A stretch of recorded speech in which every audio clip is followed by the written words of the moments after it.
दे, जो हमें अच्छे कार्य करने की प्रेरणा दे, वही तो मित्र कहलाता है। एक बार की घटना है, एक व्यक्ति के 3 मित्र थे।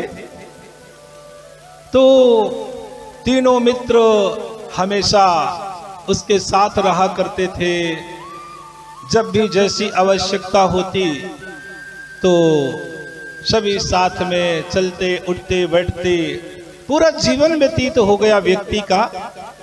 जब अंतिम समय आ जाता है उस व्यक्ति का, तो वह तीनों मित्रों से पूछता है, तीनों मित्रों को बुलाता है अपने पास और कहता है पहले मित्र से कि मित्र, आप लोगों ने तो हमारा बहुत साथ दिया, बचपन से लेकर के आज तक आप लोगों ने हमें साथ देते रहे, लेकिन मित्र अब हम इस दुनिया को छोड़ करके जा रहे हैं, तो क्या तुम हमारे साथ चलोगे?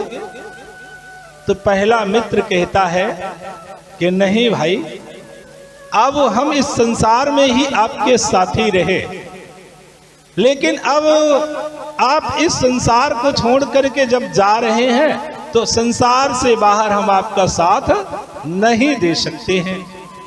साफ शब्दों में पहला मित्र मना कर देता है। तब वह व्यक्ति दूसरे मित्र से पूछता है कि तुम बताओ मित्र, तुम क्या करोगे? क्या तुम हमारे साथ इस संसार के बाद भी चलोगे, रहोगे साथ में, या तुम भी बस संसार तक ही सीमित हो? दूसरा मित्र भी यही जवाब देता है कि मित्र, हम तो संसार के ही साथी हैं।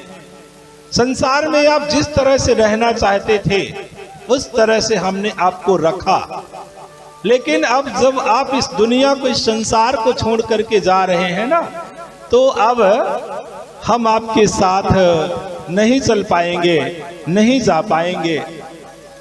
सुनकर के व्यक्ति बड़ा उदास होता है, बड़ा हताश होता है, निराश हो जाता है कि ये कैसे मित्र हैं जो केवल हमें इस संसार में ही साथ देने के लिए तैयार होते हैं, लेकिन संसार के बाहर साथ देने के लिए तैयार नहीं है। चिंतित हो जाता है व्यक्ति, लेकिन उसके पास अभी तो एक मित्र और बचा था ना। वो मित्र से कहता है व्यक्ति कि अच्छा मित्र, तुम बताओ, तुम क्या करोगे? क्या तुम भी इन्हीं मित्रों की तरह, दोस्तों की तरह हमें धोखा देंगे, या आगे सफर में भी हमारा साथ देंगे? तो तीसरा मित्र कहता है कि दोस्त, हम इस दुनिया में भी, इस संसार में भी आपका साथ देते रहे, और यदि आप इस संसार को छोड़ करके जा रहे हैं तब भी हम आपका साथ निरंतर देते रहेंगे। यह सुनकर के व्यक्ति बड़ा प्रसन्न हो जाता है, बड़ा खुश हो जाता है। जानते हैं वह 3 मित्र कौन से थे?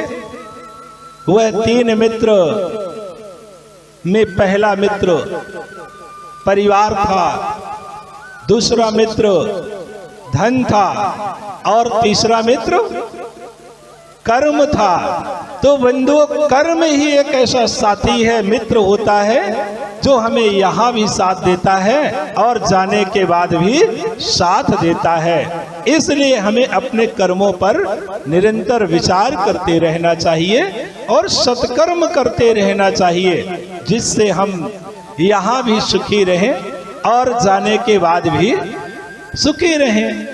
क्योंकि कर्मों के द्वारा ही व्यक्ति धनवान होता है, और कर्मों के द्वारा ही व्यक्ति निर्धन होता है, गरीब होता है, दरिद्र होता है। ऐसा ही